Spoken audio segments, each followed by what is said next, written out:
Hi guys! So for today's video nga ay magluluto na naman tayo ng ulam para sa baon ng aking mister. So magigisa lang ako ng gulay for today at napili kong igisa is yung Baguio beans kasi yun lang naman yung available na meron ako ngayon. Siyempre magpapainit lang po tayo ng mantika sa ating kawali at magigisa gamit yung bawang at sibuyas. So yung bawang muna, then yung sibuyas at hintayin lang natin na talagang lumabas yung kanyang aroma. So after nga nyan guys ay naglagay lang din ako ng giniling na karne ng baboy. So konti lang kasi konti lang naman yung gulay na gigisahin ko. So malinis na po yan bago ko inilagay sa ref kaya medyo frozen pa siya nung nilagay ko siya sa kawali para igisa. After nyan is naglagay lang din ako ng konting asin, paminta at kung anumang pampalasa na gusto nyong gamitin para sa ginisang gulay na ito. So nilagay ko lang po dyan lahat ng usual na pampalasa na ginagamit ko. Yung chili powder, konting chili powder, tapos naglagay din ako ng garlic powder, konting magic sarap, tapos yun lang, tapos gisa-gisa na. So ayan, at saka nagmamantika talaga siya. Marami yatang taba ng baboy yung ginagawa nilang giniling dun sa Pure Gold. So ayan, tinakpan ko lang din siya, and then after a few minutes at mukhang okay na nga siya, ay perfect time na para ilagay yung mga Baguio beans na hinati ko lang din naman sa gitna. Tapos gisa-gisa lang hanggang sa mamix ng mabuti. Mekos-mekos lang yan ng ilang minuto at parang ang hirap pa ngang ma-mix yung mga giniling na karne dito sa gulay. Ayan, tsaga-tsaga lang, mix-mix hanggang maging okay na.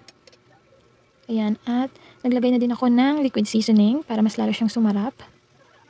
And then, konting tubig kasi medyo matigas yung Baguio beans na nabili ko sa Pure Gold. So, ayan, tapos nyan is gisa-gisa ulit.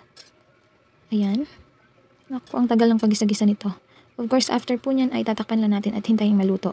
And while naghintay tayo na maluto yung ginisang gulay natin is magkukoat naman ako ng chicken na aking ipa-fry. So, na-marinate ko na po itong chicken sa mga pampalasa din like paprika, garlic powder, konting salt. Ay, hindi pala ako naglagay ng salt. So, pepper lang kasi i-coat ko pa siya sa garlic na crispy fry. So, hindi na ako naglagay ng asin. So, marinate ko lang yan ng mga 1 hour. And then, ayan, kinoat ko siya sa garlic flavor na, or garlic variant ng crispy fry. So, ayan. Kinoat ko lang siya isa-isa. Konting chicken lang din naman yung niluto ko kasi dadalhin pang baon lang naman ng aking asawa at pang breakfast niya. So, ayan. Konting coat-coat lang. Make sure ko lang na makot lahat ng part ng chicken. So, wala pong asin yung marinate ko ha. So, ano lang siya, mga garlic powder lang, paprika, tsaka maraming pepper. Hindi na ako naglagay ng asin kasi meron naman ng asin yung crispy fry. So, ayan. Tapos na. And, tiyanin ko muna yung gulay kung okay na ba. At, medyo matigas pa siya actually. Hindi ko alam pero parang matatandang Baguio beans na yata itong nabili ko. Kasi medyo matigas.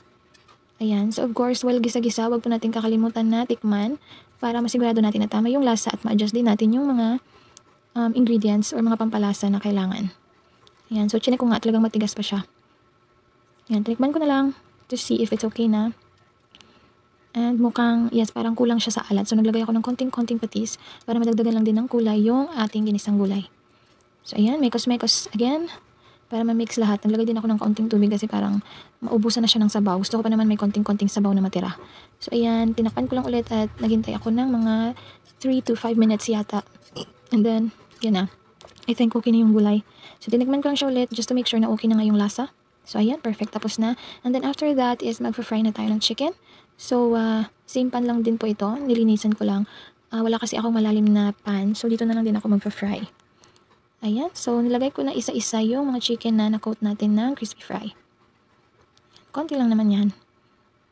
Perfect lang yan mga pang 2 tao. So pang baon lang yan ng mister ko at pang breakfast niya. So naluto na din po lahat and as usual, muntik na namang masunog yung aking fried chicken kasi iniiwan-iwan ko siya kasi nanonood nga ako ng Chinese drama. So after nyan is of course maglalagay na tayo ng kanin dun sa baonan ng aking mister sa lunchbox niya. So 2 chicken lang yung dadalhin niya daw. Tapos ito naman sa maliit na lalagyan is yung gulay. Para kahit papano is may variation naman yung kanyang ulam later sa lunch. Ayan, konti lang. May nahulog pa nga eh. Lagyan ko na din ng konting sabaw. Kasi gusto nga niya is medyo may sabaw. Ayaw niya nung dry. And of course, ilalagay ko na yung kanyang baon dito sa pangmalakasang lunch bag na nabili ko sa Shopee for 36 pesos. So, ayan lang po. Ayan, of course, huwag natin kalimutan yung kutsara at tinidor. Yan, and yung 2 saging for dessert.